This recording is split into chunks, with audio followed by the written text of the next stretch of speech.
Another week, another edition of New York Sports Rapid Rundown. Plenty of things to get into this week as we bring you the first episode for the last month of the year. And today, we're going to talk about the hottest three topics in New York sports with a man who's been in the studio before, but not on this show. He's been on New York Game. He is a proud alum of Fordham University, content creator for Knicks Film School, and a contributing writer for Clutch Points, and also producer at WFAN.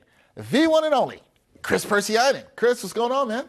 Dex, thank you so much for having me again. I appreciate it. Like you said, it's great to be back here in the studios talking sports with you. Well, look, always glad to have you. I think it was twice, in 3 weeks I had you on New York Game because we got to talk about some Knicks picks and draft picks, and we were right about some of those. Got to let the people know we were on some of the guys that the Knicks picked, and Pacome Dadier, Tyler Kolek, so we might know some things there. But I had to have you back for this show because you're one of the bright young voices, talents in New York sports journalism. So I had to have you here. Now, Kris, what a week. News galore in New York sports. We got the Mets dipping into the free agent market for some starting pitching. We have the Rangers making some big moves all in one day. But first, we're going to start in hardwood with the New York Knickerbockers. And Kris, the Knicks, they've won 4 straight games. They look like they've hit their stride right now, showcasing great balance, contributions from all over the roster. We did see Precious Achiuwa return in the Knicks' last win over the Hornets. What impact do you expect Achiuwa to have now that he's back with the team? Yeah, I mean, the first word that comes to mind is energy when it comes to Precious Achiuwa, right? He's an energy big. That's his calling card. That's what he does. He's going to fight. He's going to hustle. He's going to muscle you for those rebounds. And when you take a look back to the playoffs, the most recent, he and OG Anunoby were a devastating defensive combination against Joel Embiid. I remember joking with Sixers head coach Nick Nurse saying, Nick, do you think you accidentally created this monster teaching them how to guard Embiid when you were coaching them in Toronto? And he got a laugh out of it. The thing is, Achiuwa, to me, his biggest value for the Knicks right now, you got to zoom out a little bit and take a look at all of the different lineups the team can put out there now that he's back. Some of them don't involve him at all, but the fact that they exist, the lineup versatility. You know me, I'm like a parrot when it comes to saying that winning closeouts is how you win in today's NBA on a play-to-play basis. But in the playoffs, scheme versatility becomes super important. What was the biggest buzzword of these past NBA playoffs? It was 5 out. 5 out. You got to be able to play 5 out. You got to space the floor. Everyone's got to be able to shoot. Sure, but it wasn't playing 5 out that won the Celtics the championship like a lock and key. It was their ability to play 5 out and punish the Mavericks when they had Lively adjust to a different defensive coverage, to not draw him outside, to drop into the paint. Now they've got you because they can shoot. And so it's the versatility. It's the ability to play multiple schemes, to wear multiple hats, to be several different kinds of teams with one roster. And the Knicks, with Achiuwa's health, are unlocking more of that than they've had access to this season. In about a month from now, we're looking at potential returns from Mitchell Robinson and Landry Shamet as well. Now, whether they trade Robinson or whatever happens before his return, it all remains to be seen. But we might see Mitchell Robinson return tonight. I mean, that man is off the injury report as well. I don't know if it was a typo. I don't know if there's an intern out there sweating bullets because they inputted the players wrong. But I can tell you right now, the Knicks play, it's Saturday, and they play Saturday night, and Mitchell Robinson's not on the injury report. So it might not be a month, like January, like they originally said. It might be right now. It might be. He said that he wanted to play before Christmas. I kind of laughed at that when he said that at the time, and I was like, I don't know if that's happening, but now it might. And you're right about the positional versatility that Achiuwa provides, and you referenced last year's series against the Sixers and what he was able to do, particularly in Game 4 against Joel Embiid. This helps the Knicks. They can get more versatile. The look can be different, so Knicks fans have to be excited about that, Kris. But when you look ahead, do you think this recent successful stretch that we've seen from the Knicks solidifies them as a legitimate contender in the East, or are there still areas of concern that you're looking at that they need to address going forward? I think the recent stretch has been legit, and I think it will continue on as being legit. They play a lot of sub 500 or exactly 500 teams in their next few games coming up, so they'll have a chance to keep rolling and keep the wins piling up. That said, wing depth, right? It's okay. You know, once you get past Josh Hart, you know, I don't know. Are we going to start trusting your boy, Pacome Dadier? Is that what we're going to do? What's happening? I think the Knicks are waiting on Landry Shamet. They're waiting to see what happens, how healthy he can be, how soon that health can come. Because Thibodeau did very openly, publicly play him a lot of minutes in the preseason, and it looked like he was set to be part of the New York Knicks regular season rotation before his unfortunate shoulder injury. I think they might be waiting to see what he can bring to the team when he's back. They could make a trade tomorrow for a backup wing or something like that, but not waiting, to me, I think the organization would feel like they're needlessly hitting a panic button that may not even need to exist, but come February. Right. There's still time. There's still time to evaluate this Knicks team. They're still not even at 25 games yet. And listen, all the stuff you're talking about, there still can be some defensive concerns. The Knicks, they're the number one offense in the NBA right now, and that's with Mikal Bridges not even shooting that well. So we'll see how the Knickerbockers are moving forward. Okay, over to the ice. And I want to talk to you about this because the Rangers, boy, they had themselves a very, very busy Friday. First, the team traded Jacob Trouba to the Anaheim Ducks. That trade sparked a lot of conversation, especially given how divisive Trouba's captaincy, if that is a word, that might just have made up, his tenure as captain, I should say, with the Rangers. What are your thoughts on how this move will help the Rangers and also possibly reshape the locker room dynamic? It definitely reshapes the locker room dynamic. I mean, we can start right there. We can. We also want to know, I also would like to know, there were players that didn't even want to comment on his being traded that I found very interesting. But go ahead. I don't want to say this, but it is kind of a mess. It's a little bit of a mess. It's messy. How it's all broken down.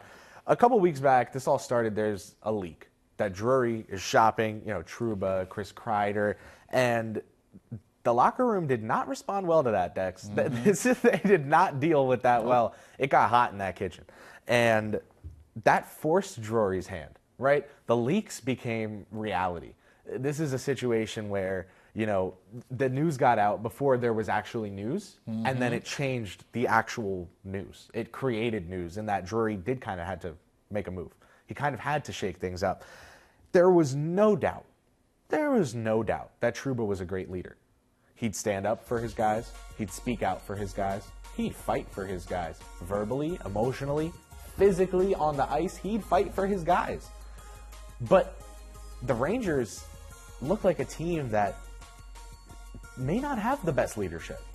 And just because Trouba has consistently been one of the greater, more valiant, more credit-deserving leaders on this Rangers group, it doesn't mean that the leadership has been what it needs to be. Like, not faulting Trouba for the Rangers' struggles, but it's clear that something about the leadership might need to shake up, and now it has, certainly. Huge locker room guy, huge clubhouse, whatever sport, whatever analogy you want to use, it fits, right? Trouba was that kind of teammate. But when it comes to what it takes to win on the ice, did he give the Rangers the best chance? Maybe he held them together in the locker room until he didn't. And then it became, I think, a case of what are we doing here? There's the move.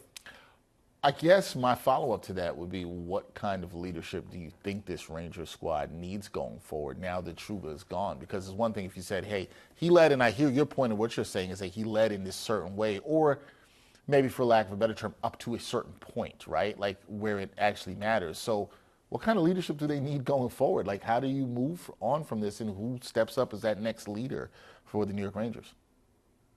I think Kayvon Thibodeau has the answer to this. Does he? When he said, when you make plays, you get to speak up. And if you don't, you don't. Facts. I can't say I disagree. The Rangers have just been shown loudly, publicly, internationally, that their organization is ready to put that last name on the back of a different colored jersey. If you're not ready to bring what it takes to the ice, they have made that clear. Because with who they traded, with how they traded him, with how he went out, it was very clear. Ice first. Performance first. And I think that kind of, even if it's a fearful tone, is a message, right? It is one. It's a statement. Yeah. It's a statement to the team. And the leaders will emerge from within. Whether it's Kreider, Panarin, the guys who have the name value, the play, whether it's some of the younger guys. Maybe Lafreniere comes up here and is like, hey, listen, I need to step up my play. We all do. And he ends up naturally fitting. I don't know what's going to happen. I'm not there in the locker room. Wish I was. But that said, Capo Caco and I would have a lot to talk about. That said, I do think that the Rangers, this problem can kind of shake itself out. And if it doesn't, we need to talk about the most important part of this trade, which is the approximately $22 million the Rangers have in room now that they can add someone before the deadline. That room did not exist before. And now, even after the call-ups they made following the trade, they've got about $22 million in room before the deadline. Want some leadership? I got room for you. You got room for you with that cap room there. Now, another thing that we're talking about the cap, because later in the day, the team announced that netminder Igor Shesterkin inked a record deal, 8 years, $92 million. What did you make of this extension? Was it worth it? Was it good for the team going forward? I mean, I think obviously a lot of Ranger fans wanted to keep Shesterkin here. There is some risk with it being as long as it is. It's the annual value average there. But was this a good move for the Rangers in extending Shesterkin as they try to sort of reshape and move this roster forward? Well, my first takeaway when I saw the extension was, wow, Luis Severino really would be the highest paid hockey player. He would. He would. He really would. And that's my guy. Shout out the DR. But goaltending, Dexter, listen, I'm half Finnish. I've watched hockey for a while. My dad isn't huge into sports. I kind of got into this mess on my own. But he does like hockey. He used to play. And for as long as I've watched games with him, for as long as I've been able to understand that there was hockey on a television, the Rangers have been led by their goaltending. I don't think Rangers fans, especially the ones my age, I don't think they want to know what it would look like if the team had found a way to productively move on from their netminder. Now, if he left, if there was not an extension of partnership between Igor and the Rangers, would it have meant full teardown rebuild? Would it? Because what direction can you sell the fans on? What direction can you sell ownership on? Yeah, the goaltender's gone, but the power of friendship, nah. They didn't. Those Villanova jerseys don't work on both sides of the garden. Listen, man, I got to say, you had to bring Igor back. If you wanted to be serious in the coming X, Y, even Z amount of years, fill in the numbers yourself. I don't care. Igor's that good. He's one of the best in the league at his job. And they paid the price to keep him. And I keep coming back to, I don't think people want to know what it would have looked like out there if they hadn't. No, I think you're done right. it. Now they can retool. It's not a rebuild. Maybe they'll retool. Retooling is fine. I think how they retool around him will be the more interesting thing, right? You got him locked in. Obviously, also creating some of the cap space by moving Trouba helps as well, too. But now you've got him into that. I think how they retool around him, that's the question. That's what's going to be interesting to watch. There's another shoe to drop, and it's that cap space we talked about. What will they do with it before the deadline? Will they make a move? Because that kind of is our only indicator of how they see their team. Right. Where do you think you're at? You know? Let's go cross sport. If the Brooklyn Nets make a trade tomorrow for a star caliber player, they think they're legitimately really good. Whether they're right or not is one thing, but that's what they clearly think. They're signaling it. So the Rangers will tell us what they think about the Rangers.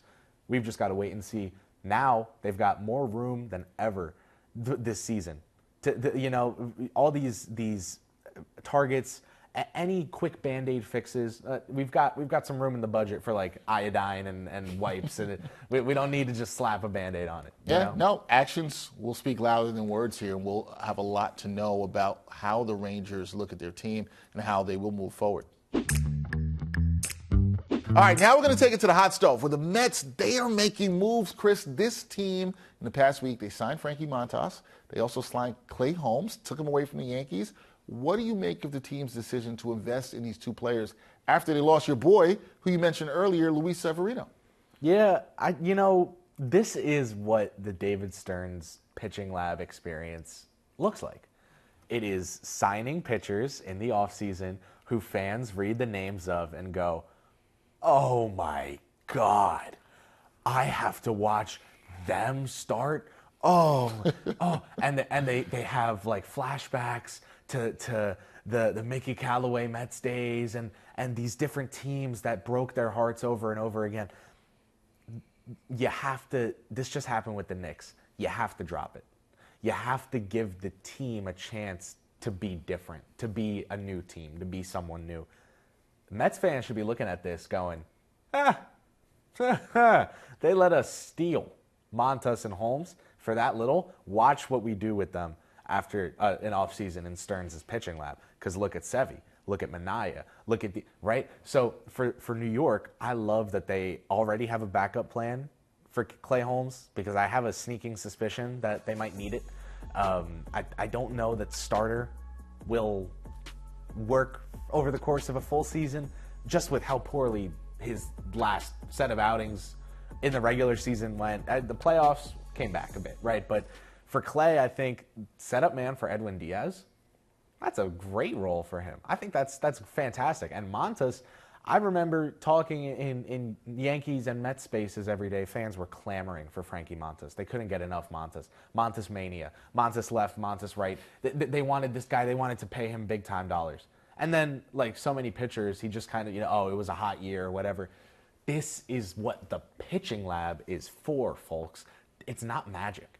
Magic and luck are when preparation and opportunity intersect. The Mets are creating their own luck. They're creating their own magic, and they're spending a lot of money to do it. I'll tell you that. It's not cheap. Magic is not cheap. If you've been to Disney, you know that. But I can tell you that the Mets, they're looking to recreate this magic. And no, it won't be. Maybe Iglesias isn't even back on the team. Maybe there's no OMG sign. I know Sevy isn't around to hold the OMG sign anymore. But these new Mets are about making new magic. They're about David Stearns using the most dangerous wallet in maybe any of the 4 major sports in America, and his small market approach, and it's getting the best of both worlds. Leon Rose just did this with the Knicks. We're going to get the Cavs money guy and the Jazz draft guy, and we're going to use James Dolan's New York wallet. It's the way to do it in New York City nowadays. I like the 2 moves, and it's Stearns showing, hey, even though we got a taste of some success, I'm not getting too in on my own Kool-Aid here. Like, I'm just going to keep doing my bread and butter. This is my wheelhouse. I turn these guys into gems. Hey, and he believes in it. And that kind of gets me to where I want to go next, because some fans, they'll look at these signings and they'll say, okay, we see David Stearns finding some value, but some, they'll look at this, Kris, and they'll say, nah, I want a bigger name, a bigger guy at the top of the rotation. Do the Mets still need to add a big-time pitcher to this pitching staff, or is this the way they should be going about it with the David Stearns approach? And they still could go get a Sasaki who will post after the winter meetings, still a guy they could get that's young, that fits into their timeline. What's sort of the right way? Because Stearns is letting us know that I'm all about going out here and finding this value, whether y'all like it or not. What do you think this is the right way they should be going about it? Well, a lot of Mets fans don't like it. It's where the nickname Dumpster Dave comes from, and there's a reason that Dave Stearns, who I think has done a great job so far, has picked up this moniker. I will say this. If you call him Dumpster Dave, that is an expensive dumpster, okay, out here. Let's just keep it real. Gold-plated. That's a gold-plated dumpster. It's not bargain basement shopping here. No, and the thing is, it's all relative, right? And it's so easy. Whether you're a fan, an analyst, a producer, a host, whatever it is, it's easy to think, oh, they spend so much money every year. Why not? Right? The thing is, Stearns doesn't put the whole fate of the team on these signings. He allows them to be the little push, the push over the edge, right? Jose Iglesias, did he get the Mets to where they went last season? But he kept it cohesive and fun and fundamental and great. He played great defense on their way there, and he brought the vibes. That's what it's about. That's what it's not about, oh, the Mets star players are making the same amount as Andrew Thomas. It's the Mets stars are some of the best in the sport. Lindor. I think I might, I don't know what, I'm going to fly, or I'm going to be able to strike lightning before Lindor makes an all-star game. I don't know what's up with that. But regardless, he is the guy, and he was an MVP level player for those Metropolitans who fit around him. Those were the margin wins, the margin gems for David Stearns. That's where the dumpster diving, well, that's how you turn Luis Severino from Yankee castaway to highest paid A in history. I think that's a good thing for you bringing up your boy Severino again, because you've seen him do this before. Stearns, that is, I'm talking about, doing this and finding value and do it. So I sometimes I'm a little bit shocked at some of the Mets fans that I've seen on social media questioning it.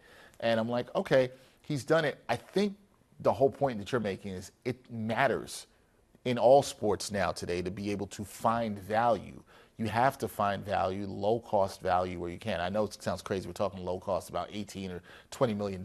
Yeah. But it is low cost relative to the sport, and that's how you win. That does help. So, hey, here's all I know. You call him Dumpster Dave. Dumpster Dave brings a ring to Flushing. It's not going to matter. Will not. And the heartbreaking part of finding value is watching someone overpay for it or pay fair value for it after you underpaid. Right. Let's do Stearns and Rose one more time. Hartenstein, Severino. Right? You see the parallel, but that's the thing. Is the best at what they do, and that general manager, that president of baseball or basketball operations spot, they do it again. And they do it again. And they find another one. And now they found a stud point guard. And now they found a stud reliever. And now they found a stud shortstop who they made into a catcher, who they made into a first baseman, and now he's an all-star. Like, that's just how it goes. You make it work. I agree. I just think quite too often sports fans will look at it as like, add an all-star, add an all-star, add a name. That's not really what gets the winning done all the time. It's those marginal moves. It's all of it. It all matters, right? It all matters in creating a championship team. We'll see if the Mets are able to do that. All right, Kris, I had a bonus topic for you. And I thought about this one specifically for you. We have never done this on the show. It's about to be the Dexter Henry Book Club. That's basically what we're going to have here. I know that you are an avid reader, and I know this, people, because twice this year, this man has gifted me books, and I feel bad about this. I have yet to read them. Do not judge me, friend. I'm going to read them, Kris. I have to ask you. You're like, when is that happening? What is the favorite? I thought about this because I was trying to think of mine. What's your favorite sports book that you've read? A book about sports, could be anything, fiction, nonfiction. What's your favorite sports book that you've read and why? There are several answers here that would be great. Once a Giant, Gary Myers, fantastic book.